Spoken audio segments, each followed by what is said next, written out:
नमस्कार, मैं हूं राजन झा और दक्षिण पंथ पर आपका स्वागत है। जैसा कि आपको पता चल ही गया होगा कि उत्तर प्रदेश के माफिया मुख्तार अंसारी की मौत हो गई है।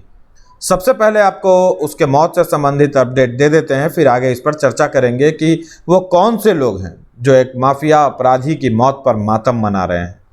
आगे मैं कुछ एक घटनाएं आपको बतलाऊंगा ताकि आपको अंदाज़ा लग सके कि कैसे यह अपराधी और इसका पूरा कुनबा यूपी पर राज किया करता था, अपनी बपौती समझे हुआ था। पिछले कई दिनों से मुख्तार अंसारी की तबीयत खराब थी। कई बीमारियों से ग्रसित मुख्तार अंसारी कमज़ोर भी हो गया था। स्वास्थ्य खराब होने की शिकायत के बाद मुख्तार अंसारी बांदा के मेडिकल कॉलेज में चेकअप के लिए गया था। तब वहां लगभग 14 घंटे तक अस्पताल में रहा।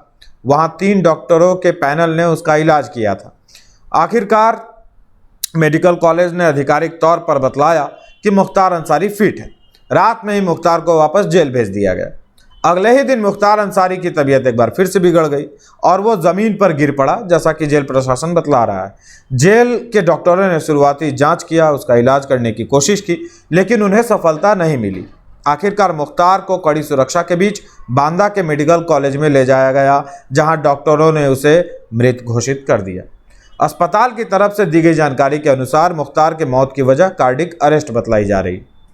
शव का पंचनामा करवाया जा रहा है या अभी तक करवा दिया गया होगा, और कहा गया कि कई डॉक्टरों की टीम पोस्टमार्टम करेगी और परिवार के किसी सदस्य को पोस्टमार्टम देखने का अधिकार होगा, मतलब वो वहाँ पे रह सकते हैं, और पूरी प्रक्रिया की वीडियोग्राफी भी कराई जाएगी।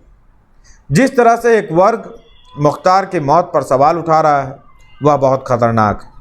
सरकार और प्रशासन को ऐसे लोगों को चिन्हित करके रख लेना चाहिए। सोशल मीडिया पर ऐसे तो सैकड़ों में ये लोग मिल जाएंगे जिनमें ज़्यादातर कट्टर मुस्लिम हैं, परंतु कुछ काफिर भी हैं। दरअसल ये काफिर ही हैं जिनकी वजह से ज़ॉम्बीज़ अधिक विस्मरण कर रहे हैं। अब मैं एक एक करके कुछ नाम आपके समक्ष रख रहा हूँ। बिहार का पप्पू यादव मुख्तार अंसारी की मौत को सांस्थानिक हत्या करार दे रहा है। ये स्वयं कभी बाहुबली और बड़ा अपराधी हुआ करता था। पप्पू यादव पर हत्या, किडनैपिंग, मारपीट, बूथ कैप्चरिंग जैसे 31 मामले दर्ज हुए थे। यूपी के पूर्वांचल और बिहार में अपराधियों को हीरो बनाने की प्रथा पुरानी है। अधेड़ उम्र के लोग और बुजुर्ग डर के मारे बाहुबलियों के आगे सिर झुकाते हैं, तो युवाओं को उनमें अपना आइकॉन नजर आता है। इसका फायदा उठाकर अपराधी राजनीति की दुनिया में कदम रखता है। पप्पू यादव 4 बार सांसद रहे हैं। ज़्यादातर ये निर्दलीय सांसद थे। 1999 में उनका नाम माकपा विधायक अजीत सरकार की हत्या के मामले में आया था। जेल भी हुई, निचली अदालत में दोषी पाए गए, सजा भी हो गई। पप्पू यादव ने इस फैसले के खिलाफ पटना हाईकोर्ट में अपील की, जहां से 2013 में उन्हें राहत मिल गई। सबूतों के अभाव में उन्हें बरी कर दिया गया। जेल से निकलने के बाद समय बदल चुका था और अपराधियों को हीरो बनाने की परंपरा का धीरे धीरे लोप हो रहा है। ऐसे में पप्पू यादव ने भी अपनी छवि बदलने की कोशिश करने लगे। तो एक आपराधिक बैकग्राउंड का व्यक्ति किसी अपराधी की मृत्यु पर क्या करेगा? दूसरी बात यह भी है कि पप्पू यादव अब कांग्रेस में है और यूपी में योगी आदित्यनाथ के नेतृत्व में भाजपा सरकार चल रही है। ऐसे में कांग्रेसियों को प्रश्न उठाने का एक अवसर मिला है। इसी बहाने उनकी नज़र मुस्लिमों को लुभाने पर होगी। मुख्तार की मौत पर मातम मनाने वाले एक और नेता तेजस्वी यादव का पोस्ट देखिए। यह मुख्तार की मौत से दुखी हैं और परिवार के प्रति संवेदना व्यक्त कर रहे हैं। तेजस्वी अपने पोस्ट में शिकायतकर्ता भी हैं और जज भी हैं। संदेह भी कर रहे हैं और कह रहे हैं कि मुख्तार की मौत न्यायोचित और मानवीय नहीं लगता। उनकी एक बात से मैं सहमत हूँ, मुख्तार की मौत न्यायोचित तो नहीं हुई। उसके अपराधों के अनुसार तो उसे तड़प तड़प कर किए गए जुर्मों का हिसाब देकर तब मरना चाहिए था। मुख्तार की मौत पर उसके बिरादर ओवैसी भी गमगीन हैं।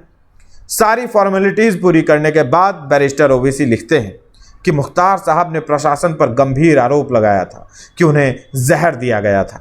बावजूद इसके सरकार ने उनके इलाज पर तवज्जो नहीं दिया और निंदनीय और अफसोसनाक 14 घंटों तक 3 डॉक्टरों की निगरानी में उनका इलाज हुआ था। ओवैसी जी, तवज्जो कैसे नहीं दिया गया?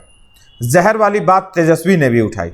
इस पर जब तक जांच टीम जांच पूरी करके रिपोर्ट सामने न रखे, इस पर कुछ नहीं कहना चाहिए। जहर यदि दिया गया होगा तो पोस्टमार्टम रिपोर्ट में आएगा।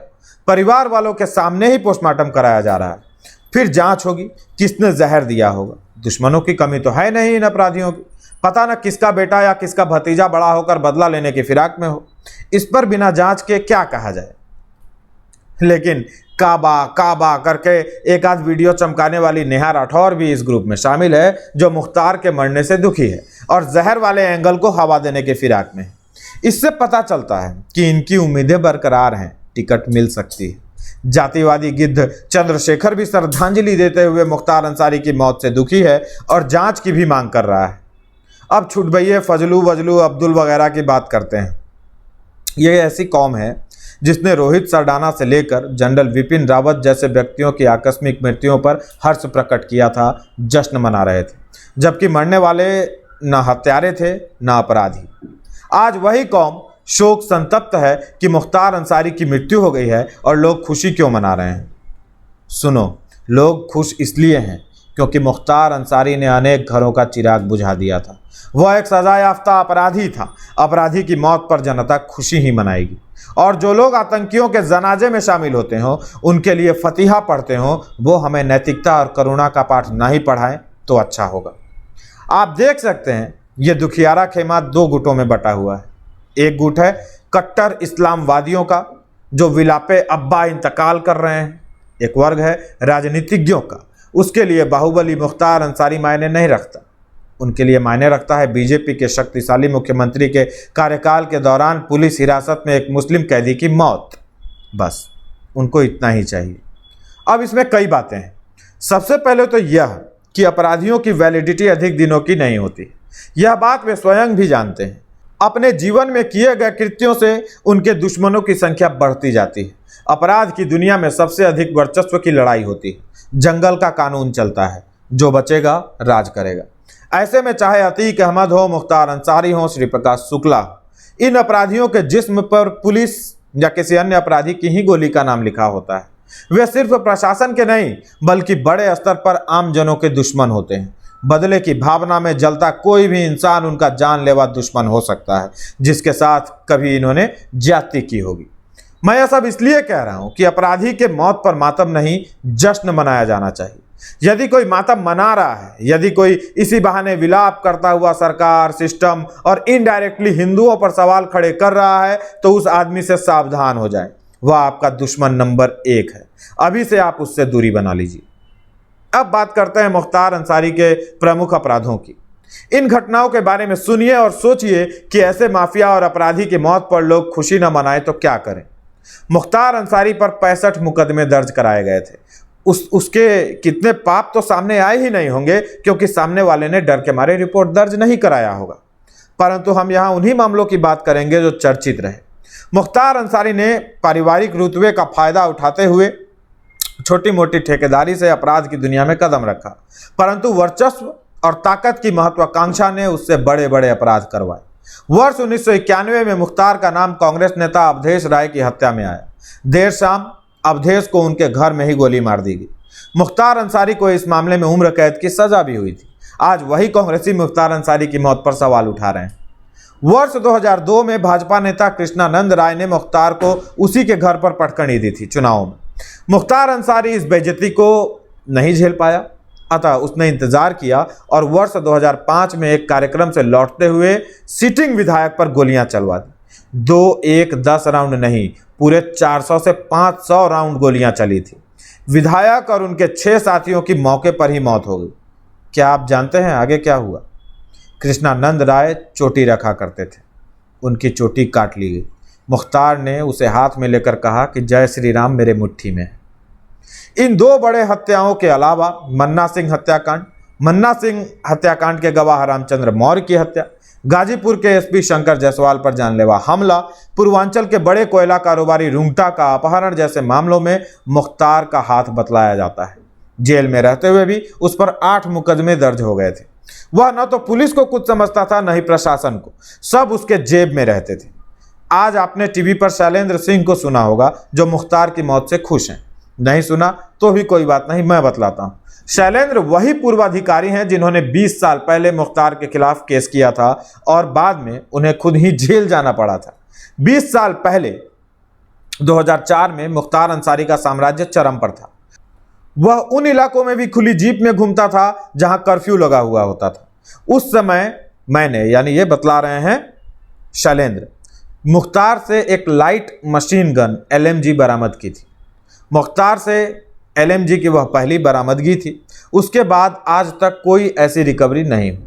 मैंने उस पर पोटा यानी आतंकवाद निवारण अधिनियम के तहत केस दर्ज किया, लेकिन मुलायम सरकार उसे किसी भी कीमत पर बचाना चाहती थी। इस ईमानदार ऑफिसर पर क्या बीती जानते हैं आप? मुलायम सरकार द्वारा अधिकारियों पर दबाव डाला गया।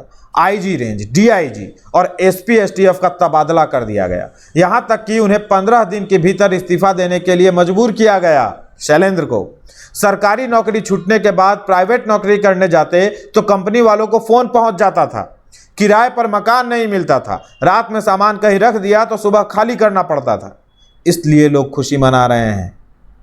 मऊ में एंटी हिंदू दंगों के दौरान यह खुली जीप में हथियार लहराता हुआ पुलिस वालों को खदेड़ता हुआ देखा जा सकता था। इस घटना का एक आध वीडियो अब भी सोशल मीडिया पर वायरल है। मऊ दंगे में ही एक साड़ी कारखाने के मजदूर राम प्रताप यादव की हत्या कर दी गई। राम प्रताप यादव के शव के पास पहुंचे दुकानदारों को मुख्तार अंसारी ने पिस्टल दिखाकर सड़क पर दौड़ाकर भगा दिया। मुख्तार का बेटा यूपी विधानसभा चुनाव 2022 के ही हैं, ज्यादा पुराने नहीं हुए। सुनिए किस तरह खुलेआम अफसरों की धमकी दे रहा है। तो समाजवादी पार्टी के राष्ट्रीय अध्यक्ष आदरणीय अखिलेश यादव जी से कहकर आया हूं कि 6 महीने तक किसी की ट्रांसफर पोस्टिंग नहीं होगी भैया। जो यहां है वो यहां ही रहेगा। पहले हिसाब किताब होगा, उसके बाद उनके जाने के सर्टिफिकेट पर मुहर लगाया जाएगा।